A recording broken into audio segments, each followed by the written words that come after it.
Hi friends, good morning. और ये देखिए हमारे यहाँ की अर्ली मॉर्निंग। आज वट पूर्णिमा है एंड आपको मैं बता दूँ कि आज हमें पूजा करना पड़ेगा वट पूर्णिमा का। बट अभी लॉकडाउन है तो बाहर तो जा नहीं सकते, तो देखते हैं हम कैसे पूजा करेंगे।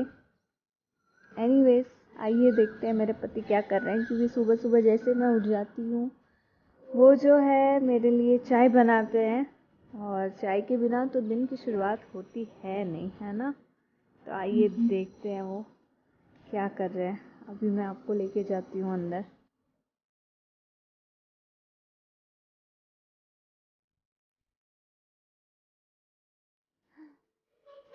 ये रहे इधर, और ये बन रही है मेरी चाय।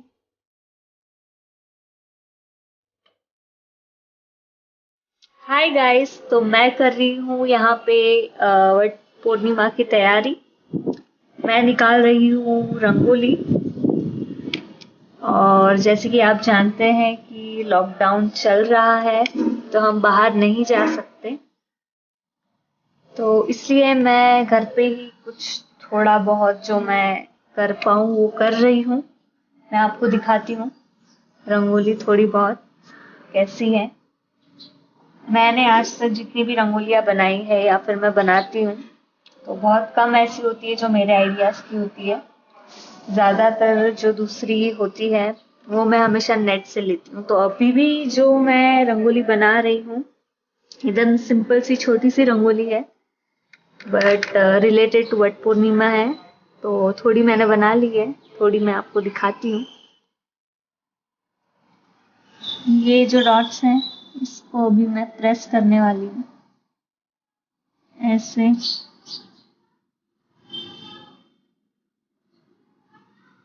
मुझे क्या लगता है कि मैं जो हूँ मैं थोड़ा बहुत सब जानती हूँ, बट मैं उसमें परफेक्ट नहीं हूँ। तो जैसे भी है थोड़ा बहुत हम कर सकते हैं। और एक चीज़ मैं आपको यहाँ पे दिखाना चाहती हूँ, और वो है कि आज सुबह मेरे हस्बैंड वो गए और वो बैनियन ट्री का एक स्टेम लेकर आए हैं, ताकि हम यहाँ पे घर पे बैठ के वट पूर्णिमा की पूजा थोड़ी अच्छी तरीके से कर पाए।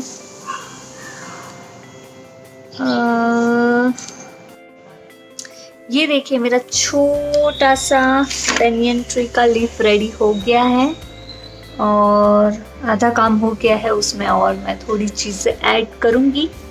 तो जब रेडी हो जाऊँगी, जब सब रेडी हो जाएगा तो डेफिनेटली मैं आपको दिखाऊँगी। उसके पहले मैं आपको दिखाती हूँ कि मेरे हस्बैंड सुबह क्या लेकर आए हैं। तो ये आप देख रहे हैं, और हमारे पास ये जो पॉट था ये लकीली खाली था। इसमें एक बहुत ही अच्छा सा इंडोर प्लांट था जिसको फ्लावर्स नहीं आ रहे थे, तो हमने उसे निकाल दिया। तो दैट्स वाई अभी ये हमें यूज़ में आ रही है। तो इसमें हमने ये बैंगन ट्री का स्टेम लगा दिया है। अभी इसको मैं अच्छे से धागा बांध सकती हूँ। जैसे मैं रेडी हो जाऊँगी मैं आपको इसकी स्टोरी भी बताऊँगी। So I guess we are ready to go. See ya. So hi friends, मेरे सारे सभी काम हो गए हैं। आप देख रहे हैं मैंने अपना पूरा सारा मेकअप का सामान यहाँ पे निकाल के रखा है। तो अभी थोड़ी ही देर में मैं रेडी होने वाली हूँ और आपको दिखाती हूँ। मैं ये वाली साड़ी पहनने वाली हूँ। ये साड़ी मेरी नहीं है, ये मॉम की है।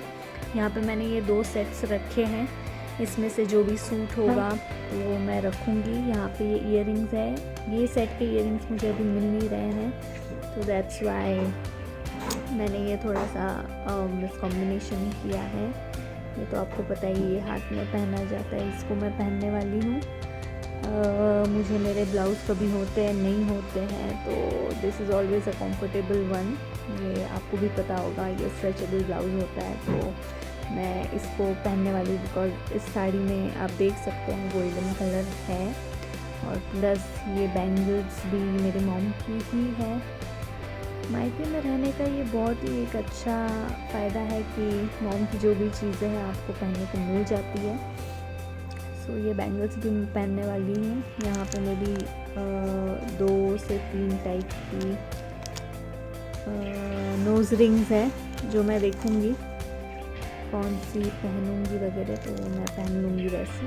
और ये जो है ये है हैंड रिंग जो मैं पहनने वाली हूँ। सो ओवरऑल ये सारा सब है। तो मैं देखती हूँ, अभी फटाक से रेडी हो जाती हूँ और फिर हम पूजा करेंगे। सी या। हाय फ्रेंड्स, तो यहाँ मैं रेडी हो चुकी हूँ, आप देख सकते हैं। I am not that good in wearing a sari, but ऐसे तो भी मैंने पहन ली है। I hope you like this simple makeup on me. तो साड़ी सब यहाँ पे देख सकते हैं। मैंने ये तैयारी कर रखी है यहाँ पे, बस अभी मुझे पूजा करनी है और फिर उसके बाद धागा जो है वो बांधना है एंड दैट्स इट। सो चलो रेडी करें।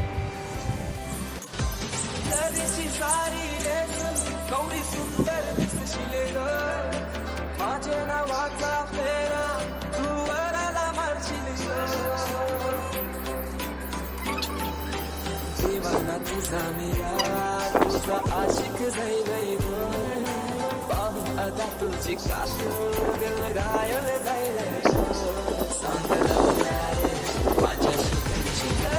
सारी गौरी सुंदर दिसशील ग माझ्या नावाचा फेरा तू वराला मारशील ग देवाना तुझा मी तुझा आशिक गई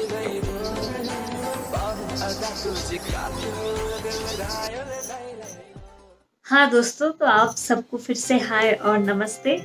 मैं अब पूरी तरह से रेडी हो गई हूँ। आप देख सकते हैं मेरी साड़ी। मैंने दूसरे इसमें पूरा अपना कुछ फोटोज और वीडियोस डाले हैं जिसमें आपको दिखेगा मेरी साड़ी वगैरह मैंने कैसे पहनी है क्या। और बाकी तो मैं रेडी हो चुकी हूँ। अगर आपको जो मैंने मेकअप वगैरह सारा सभी दिखाया है एकदम शॉर्ट में इंस्टेंट में कैसे रेडी होना है वो पसंद आया होगा तो डेफिनेटली मुझे कमेंट सेक्शन में ज़रूर बताना, और कुछ भी आपके सवाल होंगे तो वो भी ज़रूर बताना। तो अभी रेडी तो हो गई हूँ, पूजा भी करने जाने वाली थी मैं, लेकिन उसके पहले मुझे लगा कि नहीं, मैं पहले वीडियो बना लेती हूँ जिसमें मैं आपको वट सावित्री के बारे में, ये जो फेस्टिवल है या ओकेजन है ये क्यों मनाया जाता है, इसका महत्व क्या है, उस चीज़ की स्टोरी बता दूं और फिर उसके बाद पूजा करूं और फिर उसके बाद फास्ट छोड़ूं। ठीक है। तो मेरे गूगल इंफॉर्मेशन के हिसाब से ये जो वट सावित्री का जो व्रत होता है ये हिंदी साइडर्स में हमसे पहले हो चुका है। तो आई गेस वो 1 या 2 वीक पहले लास्ट मंथ था और आज यानी कि 5 जून 2020 ये आज आया है हम महाराष्ट्रियन लोगों के लिए। तो आज हम इस फेस्टिवल को मनाएंगे, ये पूजा को करेंगे।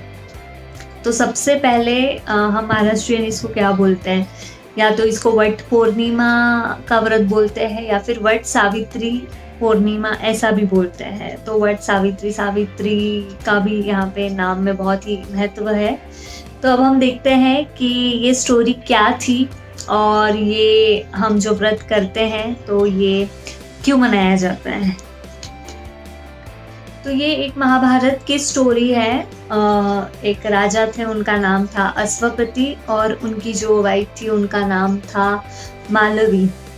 तो ये काफ़ी सालों से मतलब चाइल्डलेस थे, उन्हें कोई भी बच्चे नहीं थे। तो उन्होंने भगवान को प्रे किया कि भगवान जी प्लीज़ हमें बच्चे चाहिए है, प्लीज़ हमें प्रेस कर दो, हम पे ब्लेसिंग कर दो कि हमें एक पुत्र हो जाए वगैरह ऐसे। तो भगवान उन पे प्रसन्न हो जाते हैं और उन्हें पुत्र तो नहीं बट हाँ उनको वो कहते हैं कि तुम्हें एक बेटी होगी।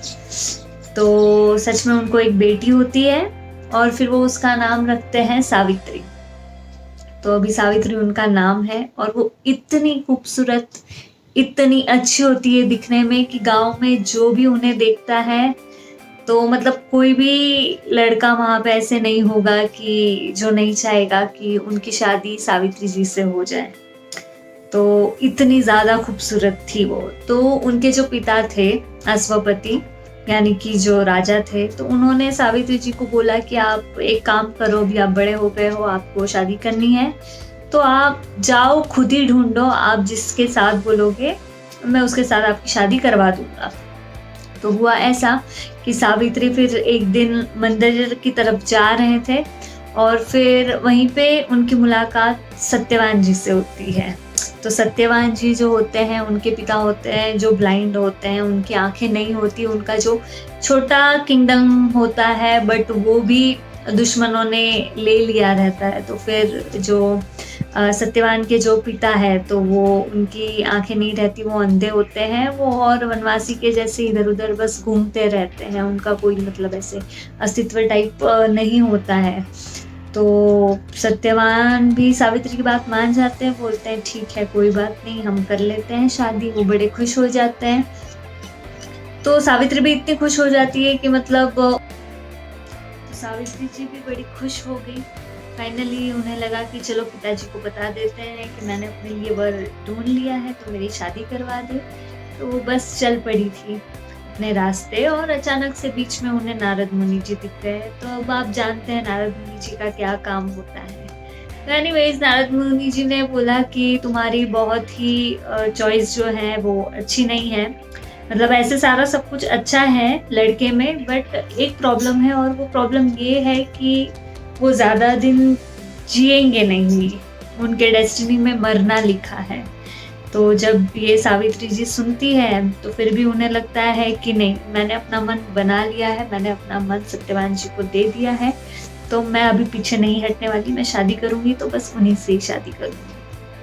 तो फिर बस वो सबको बता देती है और फिर उन दोनों की शादी हो जाती है। अच्छे खासे उनकी ज़िंदगी चलती है और फिर अचानक 3 दिन पहले जब सावित्री जी को पता चलता है कि हाँ अभी इनका टाइम आ गया है, ये सत्यवान जी जो है मेरे पति है, ये मरने वाले हैं, तो वो एक बहुत ही एक वाव लेती है, मतलब एक प्रॉमिस करती है कि मतलब मैं एक ऐसा फास्ट करूँगी करके उनके बचने के लिए, मतलब मैं जो कर पाऊँगी, जैसे कर पाऊँगी मैं वो ज़रूर करूँगी। तो वो अपने फादर इन लॉ को भी बताती है और वो बोलते हैं कि ये बहुत ही मतलब कठिन वाला व्रत है, तो तुम ऐसा मत करो, उसके डेस्टिनी में लिखा हुआ है वो मरने वाला है तो वो मर जाएगा, तो तुम इतना ये मत करो। तो वो हार नहीं मानती है, वो बोलती है कि नहीं, मुझे करना है और मैं ये चीज़ करके रहूँगी। तो वो अपना जो फास्ट है, जो पूजा अर्चा वगैरह है वो चालू कर देती है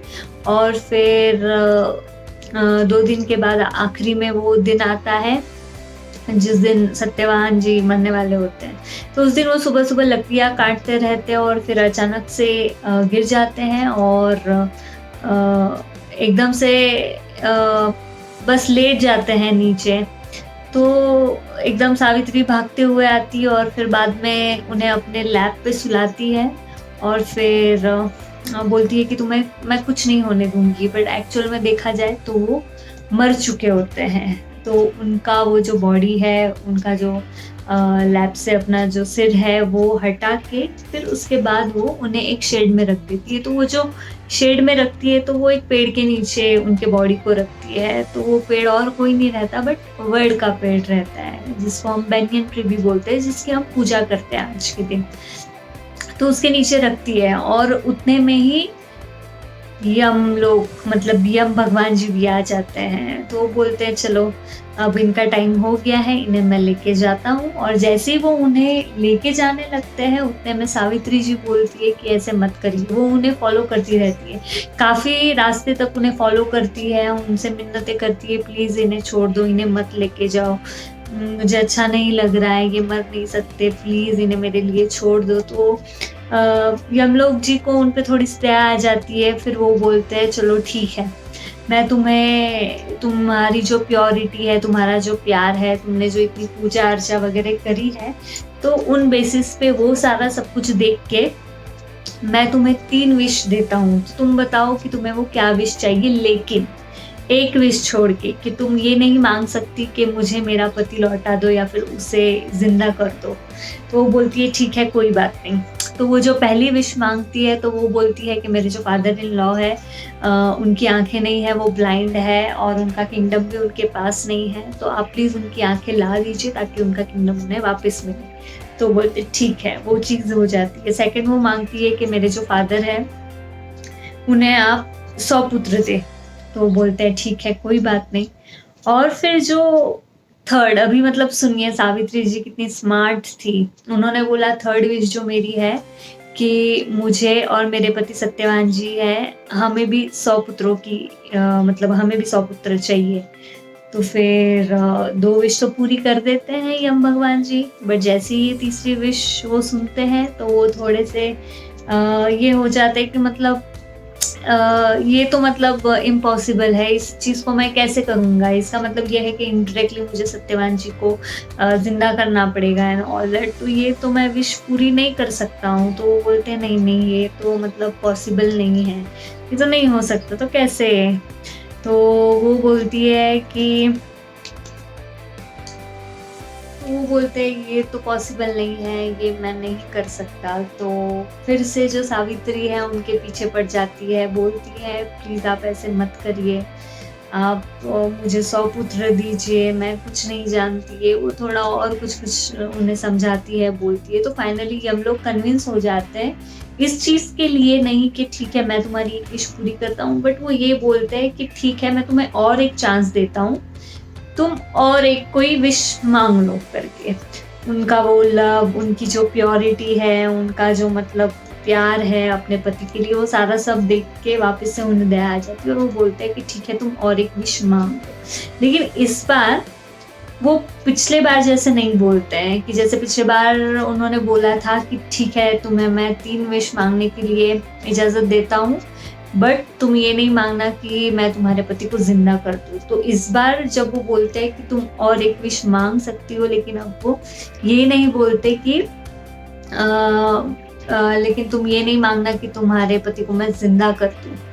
और फट से इसी चीज़ का फ़ायदा उठाते हुए सावित्री जी तुरंत बोल पड़ती है कि मेरी विश ये है कि आप मेरे पति को मुझे लौटा दे, उन्हें आप जिंदा कर दे।